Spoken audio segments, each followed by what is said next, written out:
Hi, this is Rachel McElroy. Hello, this is Griffin McElroy. This is wonderful. And we've got the need for speed. And what does that mean? Trucker speed. We're so tired, I guess. Do you want to start over? No. So Need for Speed was something that they said in Days of Thunder. Did you see that one? Tom Cruise. I did not. Rubbing is racing. You ever heard anybody say that to you before? No. What it means is that sometimes drivers rub their cars up against each other, and it's like a little kiss. In the Cars universe, that's how cars kiss. Have you seen the Cars movies? I have, yes. Okay, so we do. That's one thing we've got.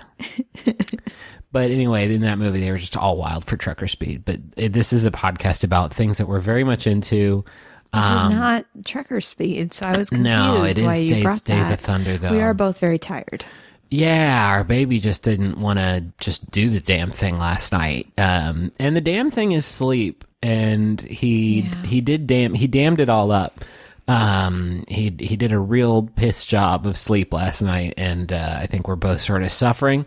But our suffering isn't going to stop us from doing this podcast because, folks, we've got sponsors and responsibilities, and you at home. I know you're probably tired too, what with the world being like it is, and we're the only things that are getting you through your work week. This is kind of a bummer. Should we start over? No, we're going to power right through it because I'm so tired. This is 3 minutes and 50 seconds of good footage. And by footage, I mean recording. Do you have any small wonders this week, Griffin? That I'm alive still, Rachel. Every day that I wake up and I'm still doing the damn thing, and by this time I mean living, I just am so grateful for it. We went and saw Mission Impossible Fallout, and that was really fun. Fuck yeah. That's all the whole time I wanted to stand up and just yell, like, fuck yeah, Tom. Tom his movies get me so crazy, and they would have kicked me You out. already mentioned Days of Thunder. That's what I'm saying. Yeah, I'm just crazy for Yeah. this dude's body of work, but Vanilla Sky, badass, dude. So that was fun. But the mostly, Austin Powers movie he's in. Is he in that? Remember, he's in makeup. Is that the movie? Are you thinking of Tropic Thunder? Yeah. That's all right, though.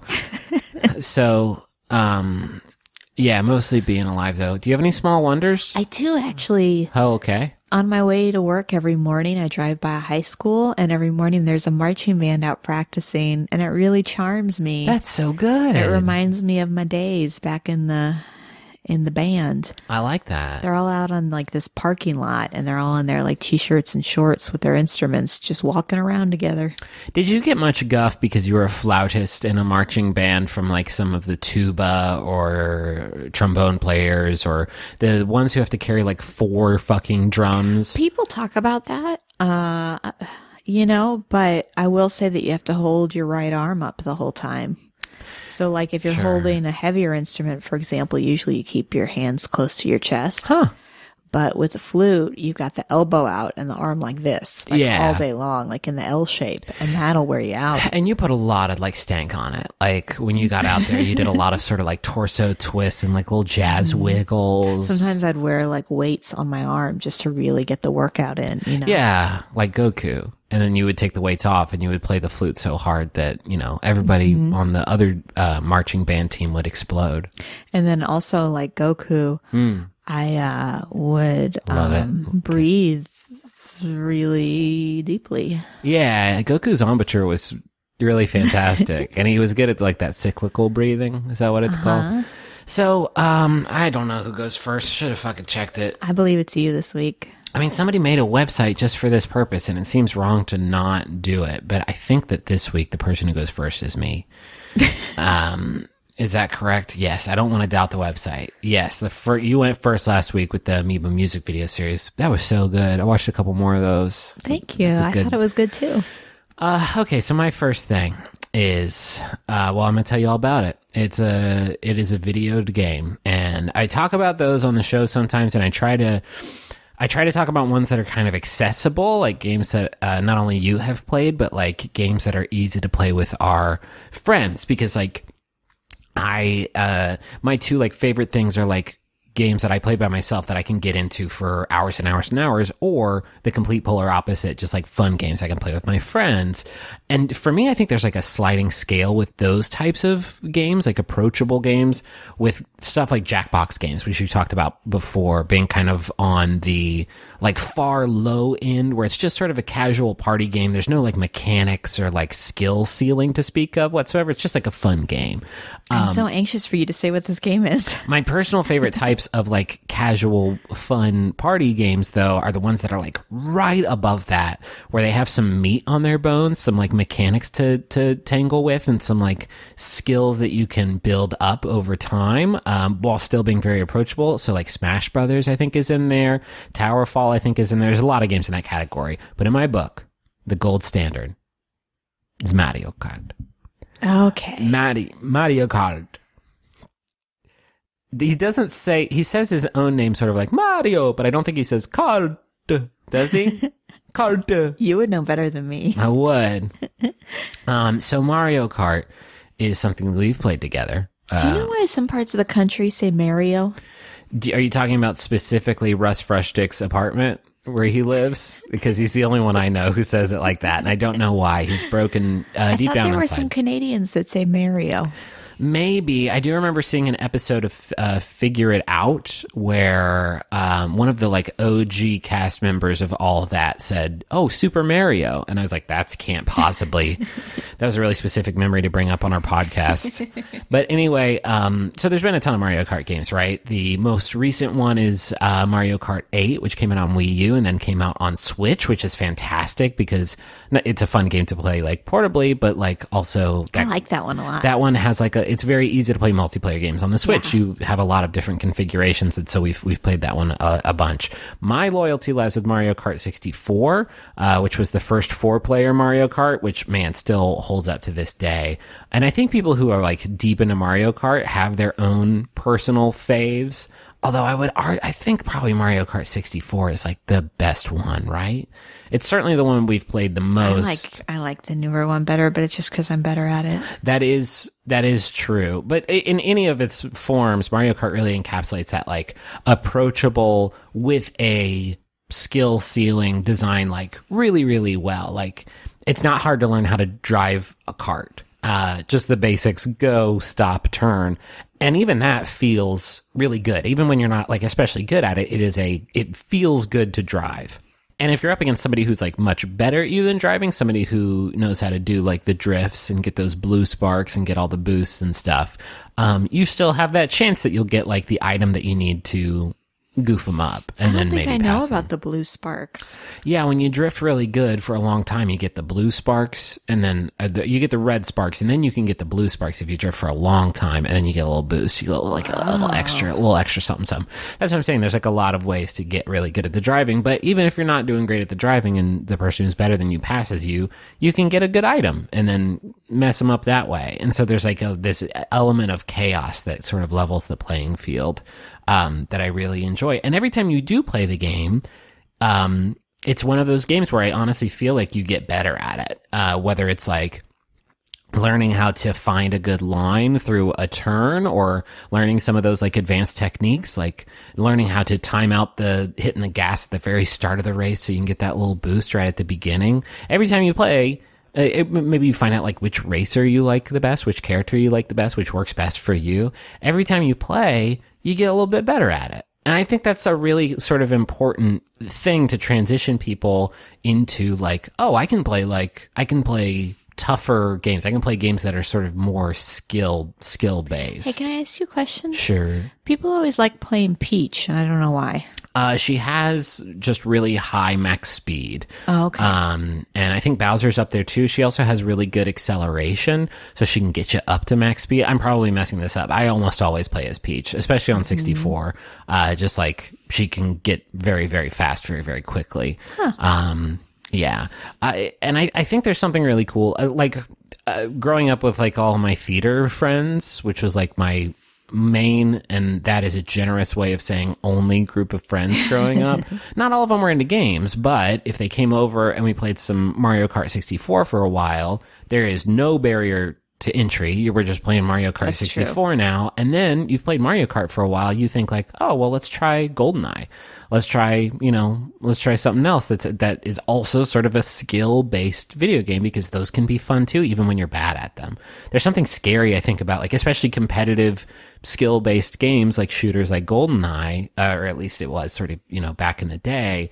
And there really doesn't have to be anything scary about it, because it can be fun to play those games even when you're terrible at them. And I feel like a game like Mario Kart is a good bridge into that. I will say one thing that I appreciate about playing video games with you is that you are not much of a trash talker, at least when you play with me.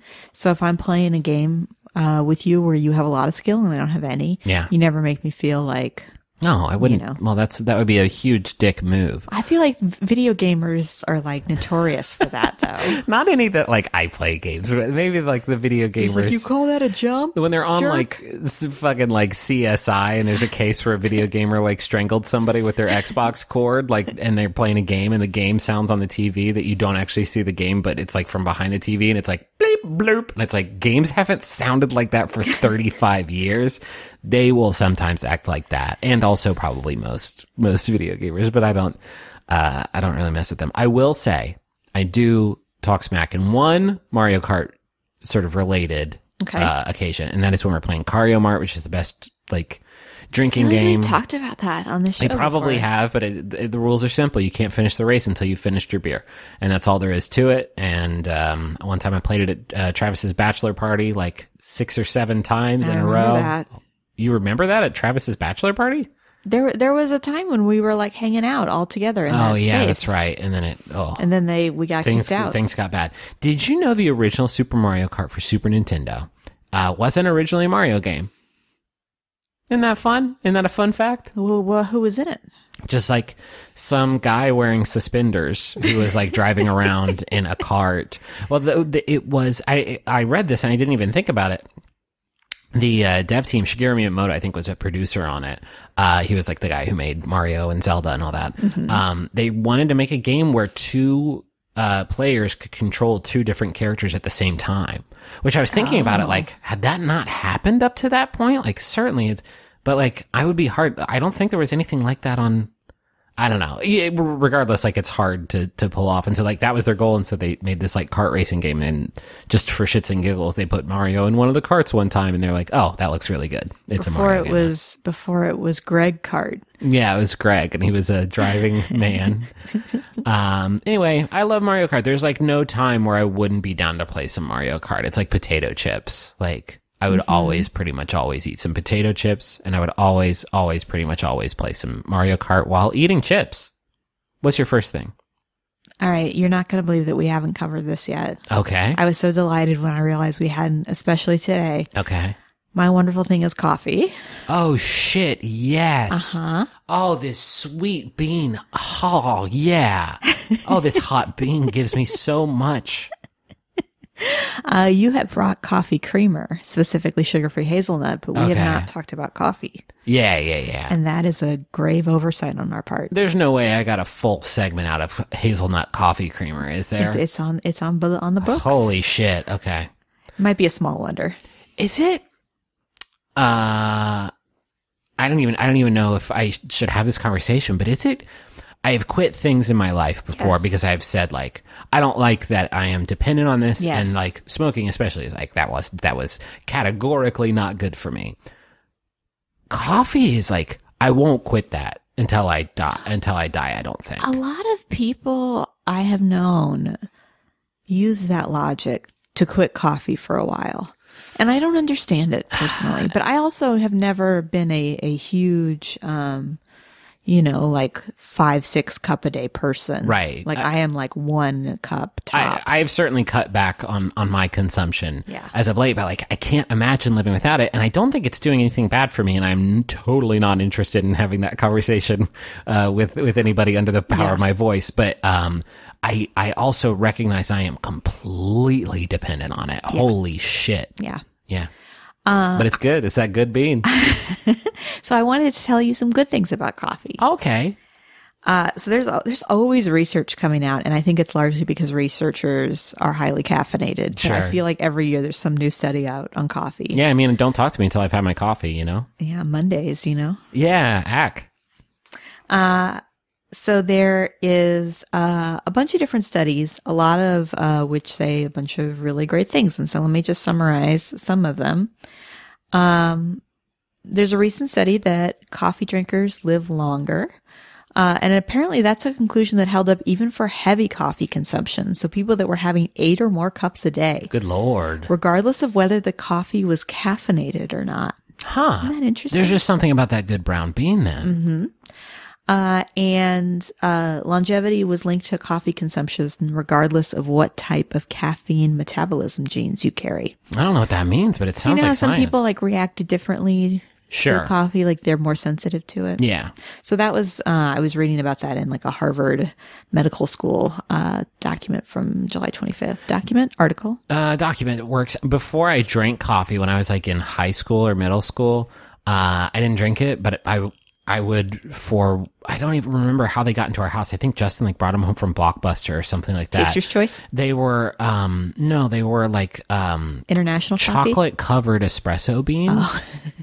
And I would eat those and I would get so much just sort of jumping energy to help me jump all through the night, to not sleep, but jump all through the night, do you know? And I look back on that now, like that's wild that I was doing that. Yeah. I was eating. Well, that was everybody's like pathway though. I remember when I was a kid going to Gloria Jean's Coffee Beans. Are you familiar? No. It was like in our shopping mall, and it was like a Starbucks, and that you could get sweetened caffeinated beverages. Yeah, I never went. Chocolate covered espresso beans. I never went to your shopping mall. Well, but I bet Gloria Jean's was more than just Gloria Jean's Coffee Beans? Yeah. I love the name of the store, and there's no denying that. So coffee has been proved to lower the risk of liver cancer, liver failure due to cirrhosis, dementia, type 2 diabetes, and gout. Ah. Did you include any things that are probably kind of bad about coffee? I decided to leave those out. It probably hurts the tummy, corrodes that a little bit. But no, and listen, I'm not going to... Our show isn't called It's Probably Bad. It's called Wonderful. Oh, I don't give a shit if it's good or bad. I need it a lot. Is any of the positive facts that you have listed, like when you don't sleep well, or even sometimes when you do get enough sleep, it still makes you feel super good when the day is just getting started? Well, I was going to give anecdotal evidence of that.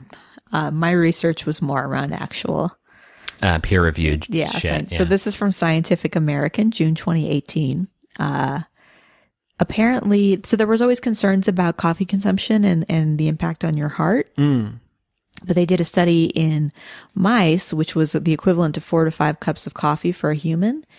And there was no damage to the heart cells. In fact, it apparently enhanced the function of heart cells, which is exciting for people that have heart conditions. Potentially coffee is no longer something they have to stay away from. Sure. And then this Time Health study in 2017, it's actually not a Time study, but it was published in Time. People that drank coffee were less likely to die early, less likely to die of heart disease, and less likely to develop cancer. The study did not confirm, though, that people who do not currently drink coffee should start adding a cup or two in order to lower the risk. Yeah. Also, current coffee drinkers shouldn't necessarily start drinking more coffee to enhance the benefits. I thought that was worth bringing up. Like, coffee's not so great that if you don't drink it, you should start. Yeah. Can you think of the best cup of coffee you ever had? And I'm not even maybe talking about, like the flavor and the good richness of the brew, but just like bean. the most transformative, necessary cup of coffee you ever had. Ooh, man, I don't know. I mean, my temptation, as snooty as it sounds, is when I went to Italy and we get little like cups of espresso in the morning. It was so good. For me, it was at a diner in Chicago at about 1:30 a.m. and I was so drunk sick, like to my tummy hurt really bad, about to throw up. And I went in this diner car and complained to to the guy working the counter, like, my tummy hurts really, really bad, which I recognize now is kind of a risky gambit because you don't want to be like, I'm one of your patrons and I'm giving you like a 50-50 yards sort of forecast. And he gave me fried egg, some sourdough toast, and he gave me a cup of coffee. And I was like, dude, it's 1:30. He was like, no, drink it up. I drank it up instantly, like a potion from an alchemist.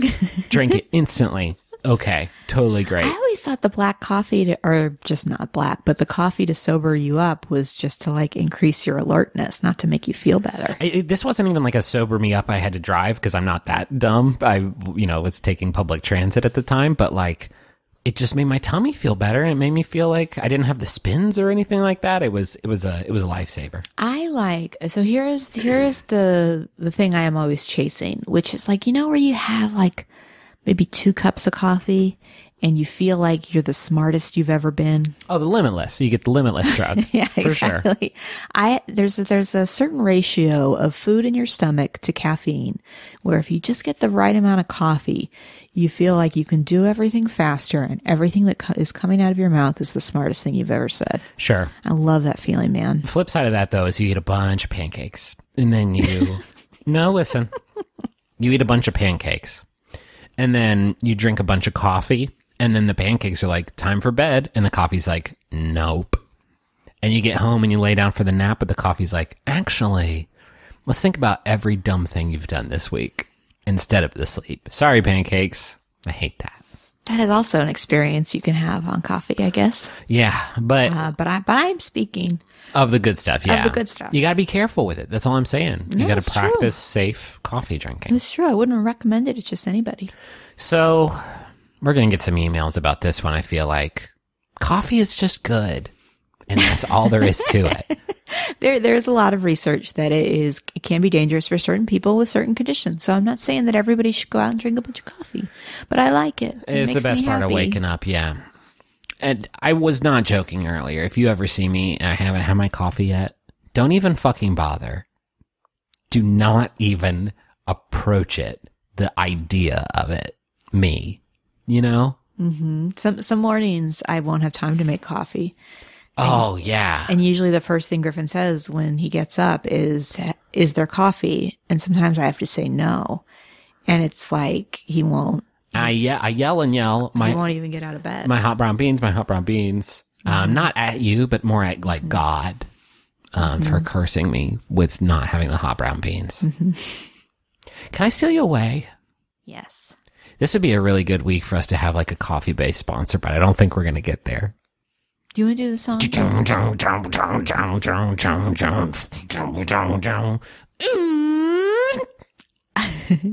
You all listening missed Griffin actually did the hand gestures as if he were playing a I did it guitar. very weakly, though. It could also look like I was just sort of, fiddling around down there. Just fiddle farting around. But the first sponsor is Policy Genius. Policy Genius is a service that you can use to help you out with all kinds of insurance, like life insurance, which can be a real pain in the keister to lock down. It can be very confusing to go get yourself a life insurance policy. 4 out of 10 people don't have life insurance because it's fucking hard to figure out. And you might be one of those people, and if that's the case, you may want to think about Policy Genius, because with Policy Genius, in just 5 minutes, you can compare quotes from the top insurers to find out the best policy for you. They also compare disability insurance, renter's insurance, and health insurance. Anything you need to make sure is protected, safe, thought of, cared about, nurtured, insured, I guess. Insured is kind of the best verb for it. But Policy Genius is going to be the place you want to go. So if you've been putting off getting life insurance, there's no reason to put it off any longer. Go to policygenius.com, get quotes, and apply in minutes. It's that easy. You could do it right now, and you should, because rates are their lowest in 20 years. All the rates are at the lowest. The rates are low. And they haven't been this low for 2 decades. You're looking at me so snooty. Like, I could read this message. Rachel's got her arms and legs crossed, and she's looking at me very much like Harry Potter 1 era Hermione Granger, just like, oh, is that how you did the Policy Genius commercial? Policy Genius, the easy way to compare and buy life insurance. That was the end of the Policy Genius commercial. And Rachel's over here like, Wingardium Leviosa. And I'm like, I'm sorry that I messed it up a lot. I'm just kind of chilly. It really has something to do with your performance. Do you want me to turn the air up? No, I'm fine. I just need to stay crossed. All right. Do you want to read these Jumbotrons? You can't. You got to uncross for that, unfortunately. Okay. This next message is for Michelle. It is from Rial. Hey, Shelley. I know you're into listening to this show while you cook and thought it would be the perfect platform to tell you that you're such a great friend. It's been great reconnecting and bonding with you over all that good McElroy content. You still need to get on Taz, lazy bones. I love you and you're wonderful. That is so sweet. A good message. Happy Valentine's Day. Happy Valentine's Day. Shit, is that really when they wanted it for? Yes. Yipes. Well, but, every day can be Valentine's Day. I like also people cooking while they listen because it makes me think that my idea for a cooking podcast is good, but like a cooking show, but you don't see it or smell it. And you can't tell if it looks good. That would throw me off, though, because what if you were saying on the cooking show a cup of flour, and then somebody was cooking and they only needed half a cup, and they got distracted and they accidentally put twice as much? Mine would be more broad. It wouldn't be any specific measurements. It'd just be like...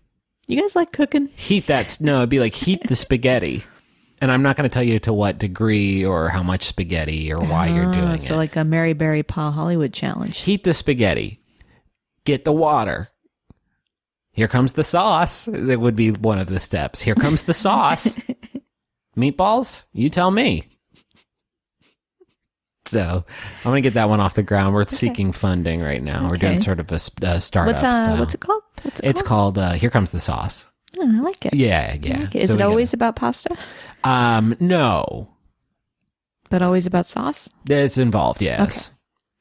Okay. This next message is for Beck. It is from Campbell. And Griffin, they want you to read this. Okay.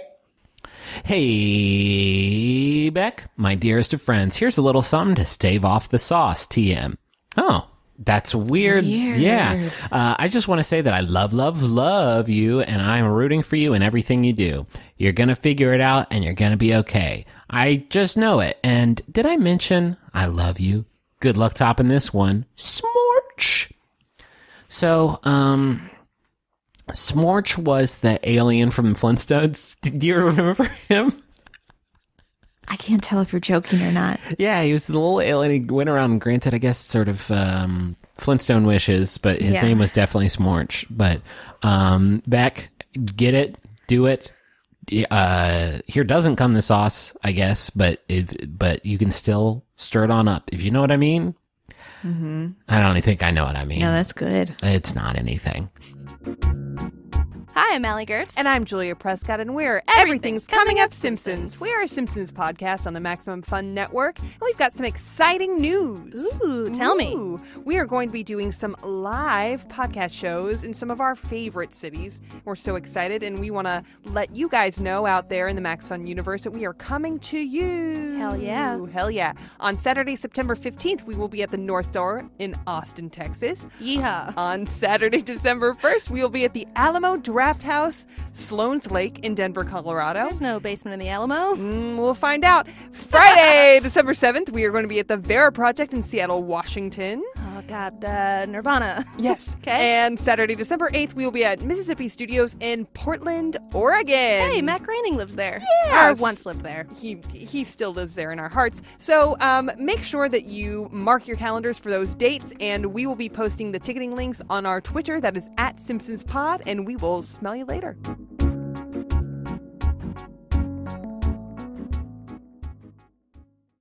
Do you want to know my second thing? Yes, please.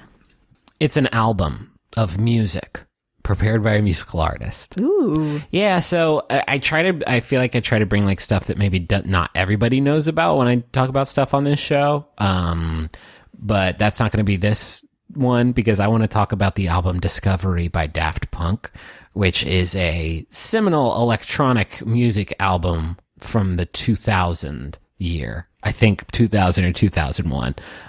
This album kicks so much fucking ass, and it almost feels like silly to talk about it on this show because I feel like everybody knows about this album and it's not really a secret about how much ass it kicks.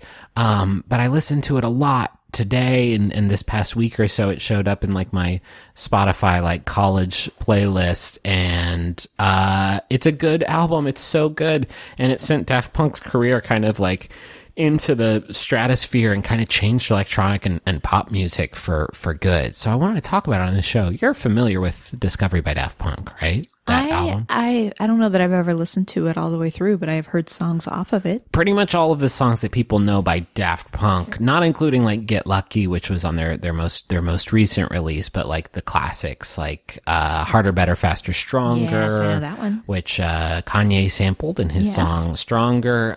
Digital Love is on that one. One More Time is on that one. Yeah. Crescendos. There's a ton of, I mean, all of their biggest hits, I feel like, were all on this album. It's their second album. This was actually the album that sort of started their whole robot aesthetic. If you ever saw that one commercial for The Gap where Juliette Lewis is just kind of grooving in some blue jeans, they wrote the song she's dancing to. That's Digital Love. And they are also the two robots in that commercial. They are a duo of French electronic artists. One of them is named Thomas Bangalter, and this is he did a Rolling Stone interview where he kind of talked about the robot thing. And he said, we're interested in the line between fiction and reality, creating these fictional personas that exist in real life. And he sort of quoted like Kraftwerk and Ziggy Stardust and Kiss as sort of inspirations for this aesthetic, and went on to say, people thought that the helmets were marketing or something, but for us, it was just sci-fi glam. That whole aesthetic is like my shit, and I just really love what a like enormous creative endeavor this album was. It did great in Europe. It like made it to number 2 in the UK and in France. It only made it to like 23 in America. That's like where it topped, which is wild to me because I feel like everybody knows this album. Well, I feel like electronic music is bigger in Europe than it is here. Yeah, and I mean, they are also a French duo, so there's the home team advantage, but still, it just feels like, man, you could not go to a dance club at any point in the entire the entire decade without like hearing one of their songs. Do you know about the movie that was made to this album?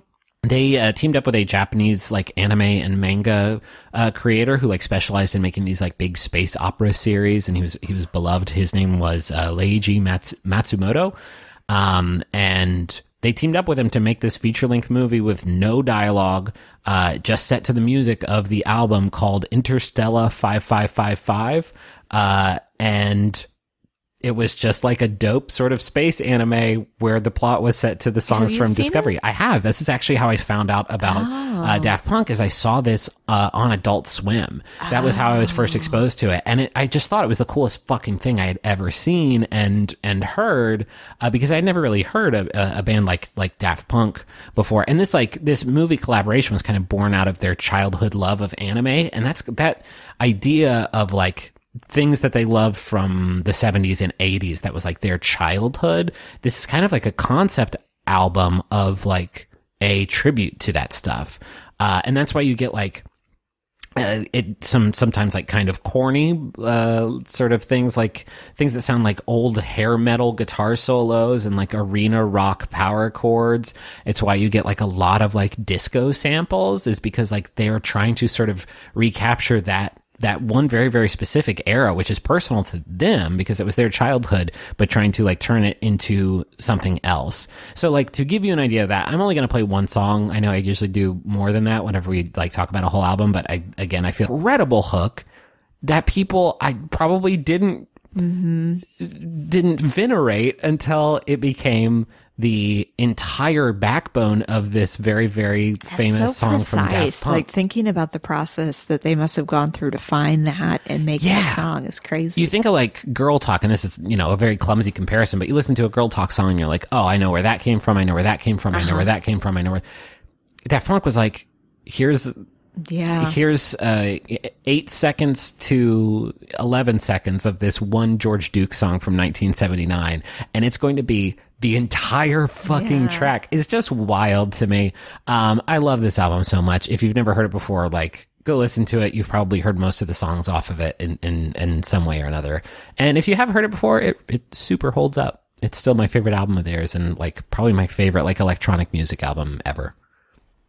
What's your second thing though? My second thing is it's kind of deconstructionist. Okay. So here's the thing. Getting heady. Normally I'd take you to the poetry corner. Oh, are we going? Can I sing it? Today, Oh no. I'm going to take you to where the poetry corner is made. Welcome to the stool factory.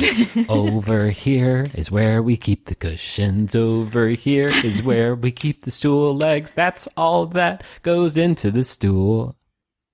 Poetry. It's the poetry corner. Can you explain what you mean?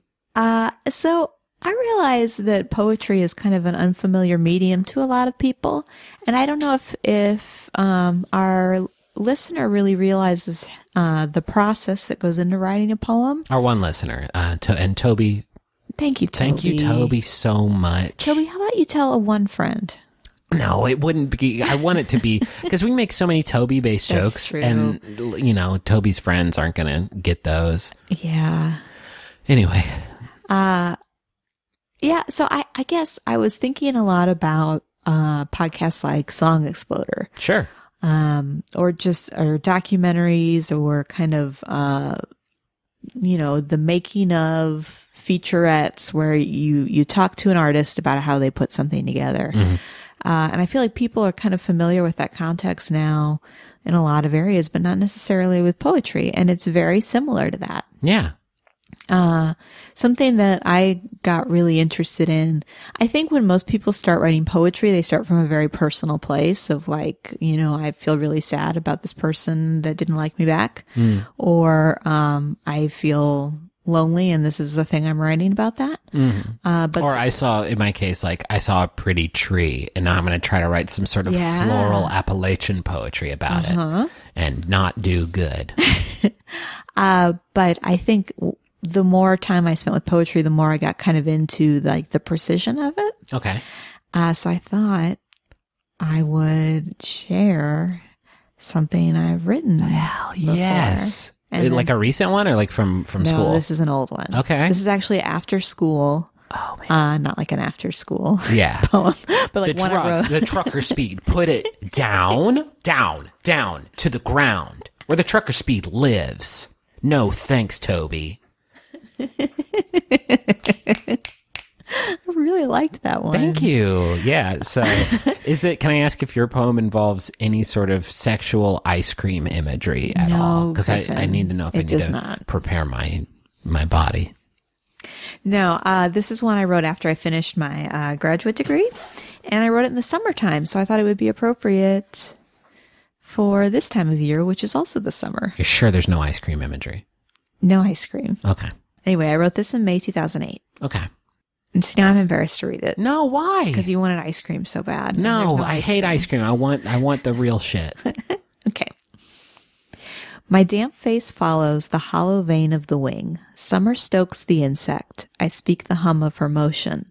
In tempered flight and fold, the fly cuts an upward bend, stretches her lenses to land, senses in her legs to land again. To settle on your ear, itself all bend in strength, a curved pail for collecting, a sense for sound, for balance. And behind the sound, the fly finds her branch in bent channels, a strength within the most delicate skin around a middle of spun air. It's so fucking good, Rachel. Thank you. I don't get a lot of Rachel's, you have not shown me much of your poetry, and it's so good. And I get what you're saying about the precision, because it felt like every word of that was like exactly, the right one, right where it needed to be. So here's some of the unpacking I did for that. So, did the line, I speak the hum of her motion, resonate with you in any way? Yeah. There is a Walt Whitman poem where he says, I sing the body electric. Oh, right. Yeah, I know that, but mostly from Fame. There's a musical Fame in this part of it. So that really kind of inspired me, and it's kind of hidden in there, that line. Okay. Also, in order to do this poem, I researched how hearing works, like how ears work. Interesting. So that thing about in the poem, yeah, here we go. To settle on your ear itself, all bend in strength, a curve pale for collecting, a sense for sound for balance. And then at the end, a strength within the most delicate skin around a middle of spun air, like how your eardrum resonates with sound, like the vibration that carries in and how you hear. So I did research on that. And then I did research on flies too. Yeah. And kind of learned about how flies move, and kind of their whole process for landing and traveling. So I guess I think, for me, it was really kind of transformative to get to that place in my writing where it wasn't just about expressing some like very urgent emotion, but kind of doing research and exploring, what it is that's interesting and how it relates to other things. And it's a lot of kind of what we do in this podcast in a way, of like, I get interested in something and research it, and then I try and kind of put it together like a brief way of telling the story. Yeah, for sure. And I really liked that about, I sort of felt that same way about the poem, and that just in how much like sort of obvious work you put into the science of it. Mm-hmm. And also like what a stark contrast it was from some of the other poems that you've brought that are like, there's so many, I guess I never really appreciated. There's a lot of different kinds of poems, huh? Sure is a lot of different kinds of ones of them. Yeah, that's good. You know what I mean? Because it wasn't like, I like Michigan and here's why. It was like, no, that's true. Here's just, here's a cool poem about a bug. About a bug in the summer. So yeah, I guess I really like the process of writing a poem. And I think it relates a lot to composing any kind of new creative work, of kind of having an idea and then doing some research to support that idea. And kind of making connections in that process and ending up with something that's much more complex than you started out with. Yeah. I feel like, you and I have talked about that when you write music for Adventure Zone, or when you're putting a story together, thinking about kind of a few pieces and then finding opportunities for, the story to pivot or to create kind of an interesting turn. And I really like that about creative writing. Because you kind of sit down thinking one thing and then learn something in the process and make a connection that's much more exciting than the original idea. Did you ever sort of, I want to say indulge, but that's probably not that seems a little, insulting maybe, in like, in the more sort of emotionally charged, less sort of, precise. Honestly, it's not a strength I've ever had. I think because what's interesting to me about writing poems is the precision. We've been hacked. Ah, shoot. More than kind of the catharsis of it. So I have written emotionally charged stuff, but never anything that felt good to me. It was more like getting it out of my system than like, oh, was a satisfying exercise, because it's not what I find interesting about writing. Sure. Your vows were like that, though. I guess it wasn't technically a poem, but... No, and I was just saying them to you. It was nice stuff I said to you. There were lots of other people there. But, like, it's different. It was like, what was it? It was like... I'm starting at the tempting top of my ice cream cone. That's right. And then I was like... Am I the ice cream cone? And then I got really sweaty because I was like, whoa. Whoa. That was a very good poem, baby. I'm so glad that you read it on our show. Do you want to hear some submissions from our friends at home? Yes. Sarah sent this one in, and it's a fucking slam dunk. Okay.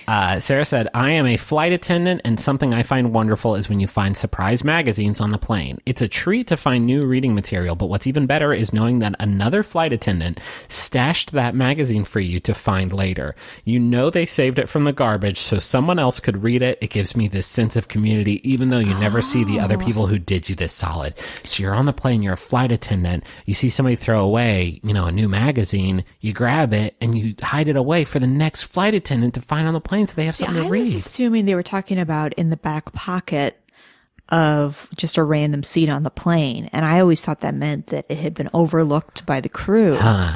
But this person makes it sound like anything you find on a plane was deliberately left There's there. a secret sort of flight. And I'm talking about like a flight attendant dead drop sort of thing where flight attendants are just leaving each other magazines that they pulled out of the garbage. I love that. I don't think it's pulled out of the garbage. No, but I just love the whole world of like flight secrets. Like I'll read any fucking thing about flight secrets. No, that's true. Like what is it? Like Diet Coke is like the least favorite thing for them to pour because it stays like carbonated for so long, and that's like annoying. I don't know. Anyway, Chris says, my wife got tired of all the trash laying around our neighborhood, so she bought a couple of trash pokers online, and now when we go for walks, we pick up garbage along the way. We call them trashy walks. It is a wonderful feeling to know that we can help make our community nicer while getting some exercise. Trashy walks. That's such a nice idea. I'd like to do that with Henry when he's older. Yeah, you really teach him the value of the sweat on his brow. Give him a fresh nickel for every can. Do you remember being a kid and feeling really obsessed about litter? Or is that just me? No, I remember hating it very much. Like feeling very strongly that if there was trash on the ground, that it needed to be picked up immediately. Sure, and if I saw somebody like throw something out the window of their car, like fucking forget about it. I still feel angry about that. Yeah, I guess I do too. Now that I think One time about I saw it. somebody pull up to a stoplight, open their door, literally set a cup on the ground, close the door, and then once the light changed, they drove away. That's a new one. Yeah. It was so deliberate and slow and terrible. Emily says, I love watching movies during a thunderstorm. Thunder and lightning plus Return of the Jedi is one of my favorite combinations. Ooh, that does sound nice. That does sound really good. I love being inside doing something cozy when it's raining out. How do you feel about power outage activities? Ooh, I don't like it. Me neither. Because I always romanticize it like, oh, I'll light candles and then we can play chess and backgammon by candlelight. The other And then day, I our think, like, internet went out for 5 minutes, and Griffin I lost my fucking Griffin mind. literally ran out of the house. If I lost internet and also air conditioning, I would go to a Motel 6 or something. Mm-hmm. And I would leave you guys behind. I'm really sorry about that. I wouldn't blame you.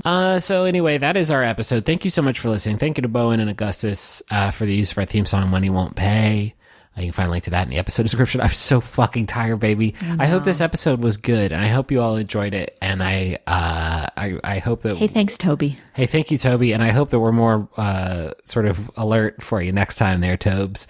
Hey, thanks to Max Fun for having us on the network, too. You can go to Maximum Fun and check out all the great shows on there, like Bubble. And what do you feel like plugging this week? Pop Rocket? Oh, yeah. Beef and Dairy Network, yeah. It's a good one. They're all good ones, and it's all on MaximumFun.org. Go check them out. And Heat rocks. Heat rocks, hell yeah. It's all at MaximumFun.org. If you want to hear other stuff we do, it's at McElroyShows.com. Got some shows coming up, too. If you want to get tickets to that, it's at McElroyShows.com/tours. And if you thought about sending stuff to our P.O. box, please don't. Don't do closed. it. We have closed our P.O. box, and we are looking into getting a new P.O. box, but it is now very, very inconvenient for us to go to the old P.O. box. So, yes, we apologize for the interruption in service, but we'll let you know. We will let you know when it is back up. And thank you to everybody who sends us stuff. I feel like we are very we are poor stewards of the P.O. box.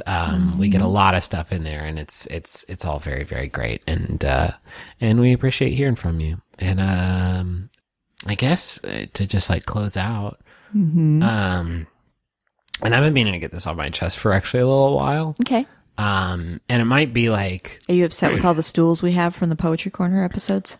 no, we have a reasonable number, and you can use stools for a lot of different things. Fun drum set for your imagination. No, it's something I've been wanting to like say for a while, and it may be weird. It might actually put some people off our show, so maybe I. Are you going to ask should me to say marry yes. you? No, it's just that would be a good thing. That would be like a good thing. People would be very much into that, even though it'd be weird because we are definitely still we are For married. sure. But I guess what it was Cowabunga, dude.